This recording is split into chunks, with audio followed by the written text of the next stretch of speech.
আপনারা দেখছেন news now, খবরের নতুন ভাষা। তেলিয়ামুড়া শহরে প্রথমবারের মতো সাড়ম্বরে আয়োজিত হতে চলেছে গণপতি উৎসব ও মেলা 2026। তেলিয়ামুড়া ইউথ অ্যাসোসিয়েশনের উদ্যোগে আগামী 13 থেকে 16 সেপ্টেম্বর চিত্রাঙ্গদা কলা কেন্দ্র তথা টাউন হল মাঠে অনুষ্ঠিত হবে এই 4 দিনের উৎসব। থাকছে গণপতি পূজার্চনা, সাংস্কৃতিক অনুষ্ঠান ও মেলা, পাশাপাশি নেওয়া হয়েছে একাধিক সমাজ সেবামূলক কর্মসূচি। উৎসবের প্রস্তুতি হিসেবে বৃহস্পতিবার সম্পন্ন হয় খুঁটি পুজো।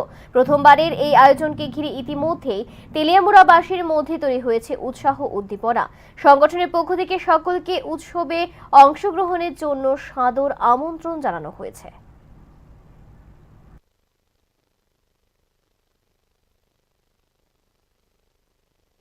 আপনারা জেনে অত্যন্ত খুশি এবং আনন্দিত হবেন যে তেলিয়ামুড়া শহরের যুবকদের দ্বারা তৈরি তেলিয়ামুড়া ইউথ অ্যাসোসিয়েশন সংস্থার উদ্যোগে আমরা এবছর প্রথমবার একটি বিশেষ উদ্যোগ গ্রহণ করেছি।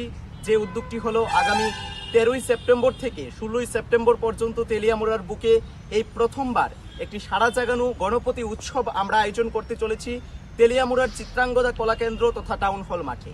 এই উৎসবকে কেন্দ্র করে আগামী 13ই সেপ্টেম্বর থেকে 16ই সেপ্টেম্বর পর্যন্ত 4 দিন ব্যাপী আমাদের এই চিত্রাঙ্গদা কলাকেন্দ্র মাঠে গণপতি পূজার পাশাপাশি সাংস্কৃতিক অনুষ্ঠান এবং মেলার আয়োজন করেছি আমরা। এই উদ্যোগকে সামনে রেখে আমরা এই 4 দিন ব্যাপী বিভিন্ন সামাজিক কর্মকাণ্ড হাতে নিয়েছি তেলিয়ামুড়া ইউথ অ্যাসোসিয়েশনের উদ্যোগে। আপনারা অবগত আছেন যে বিগত দিনেও আমরা বিভিন্ন কর্মসূচির মাধ্যমে আমরা গোটা তেলিয়ামুড়াই এবং খোয়াই জেলায় বিশেষ সাড়া আমরা অর্জন করেছি। যেমন আমরা বিগত দিনে রং উৎসব 1.0, ইউথ ফেস্ট ইত্যাদি অনুষ্ঠানের মধ্য দিয়ে আপনাদের কাছ থেকে আমরা অত্যন্ত ভালোবাসা এবং আশীর্বাদের মধ্য দিয়ে আমরা এগুলোকে সার্থক রূপদান করতে পেরেছি।